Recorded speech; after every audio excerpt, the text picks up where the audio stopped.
So I sold my first book and it did well. It came out at a time when people loved Sherlock Holmes. I didn't plan that. It just all happened at once, and it hit the New York Times bestseller list, and that launched my writing career. After that, I was able to publish basically almost anywhere.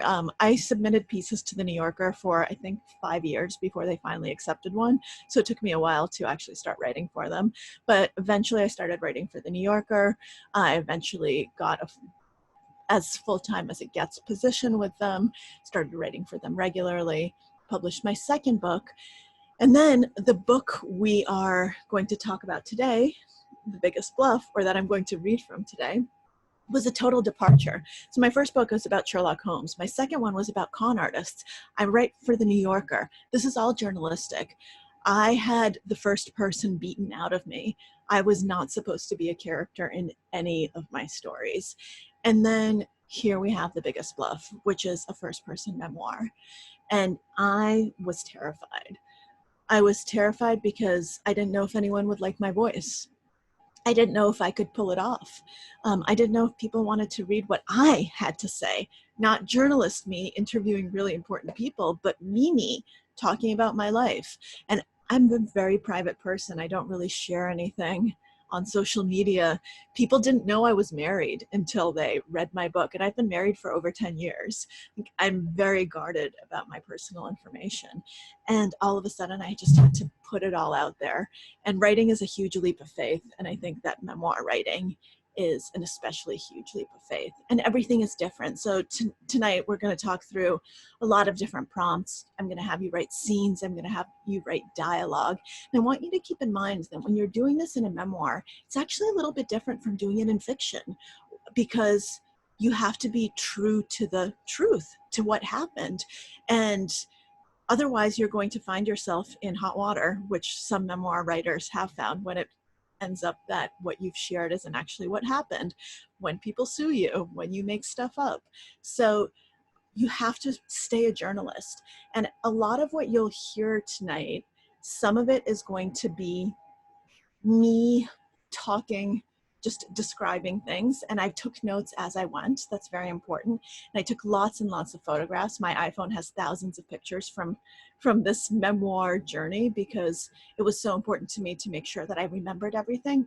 What I know from psychology, guys, do not rely on your memory. Don't trust your memory. You're going to forget, and memory changes, and memory is false.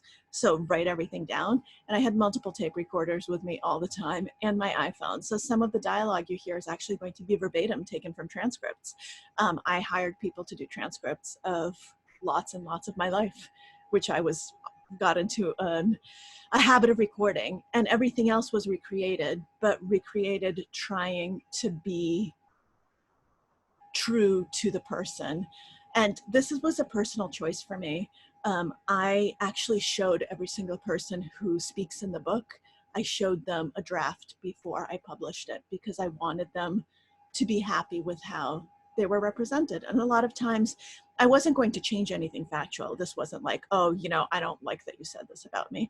I just wanted to make sure that, they were aware, that they had a heads up, because these were people who opened up to me and who became part of a book that they didn't always know they were going to be a part of.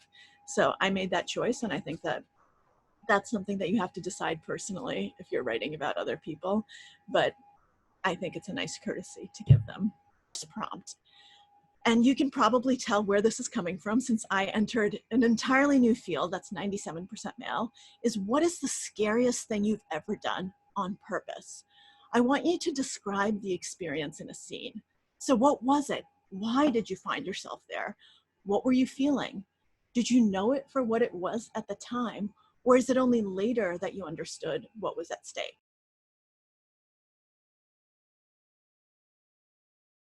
Well, now on that note, everyone can take a breath. Thank everyone for sharing the scariest thing you've ever done. This was a prompt that, that lays people bare. So I'm really glad that you were willing to do this. So let's move on to the second prompt and do our second writing exercise. So this one is going to be also seen, but I want everyone to use dialogue this time, and to do so very consciously. Think about someone who has played a significant role in your life. a teacher, a parent, a friend, a mentor, a sibling. Describe one single interaction that highlights why this person is important to you. Show us who they are through a scene, and through dialogue, make us feel like we're there with you in one very specific moment in time. Happy writing.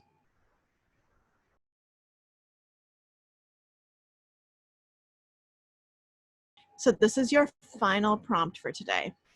And it's a little bit different. So we're no longer doing a scene. Or maybe you want to do a scene, but this is writing about an object that holds power over you. Describe the object in a way that highlights the nature of its personal significance to you. So a phone or computer holds power over basically all of us, right? Because it's technology and we're all enslaved to it. But that's something that's universal and not personal. I want you to find something that's really yours, something that really speaks to you. And you know, it might be a memento from the past.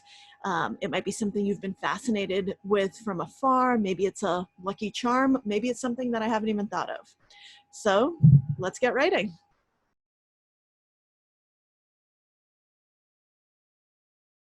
Thank you guys all so much. And a few of you have sent me private messages saying thank you. So I see them and I'm not responding to them because I don't know how to respond to private messages.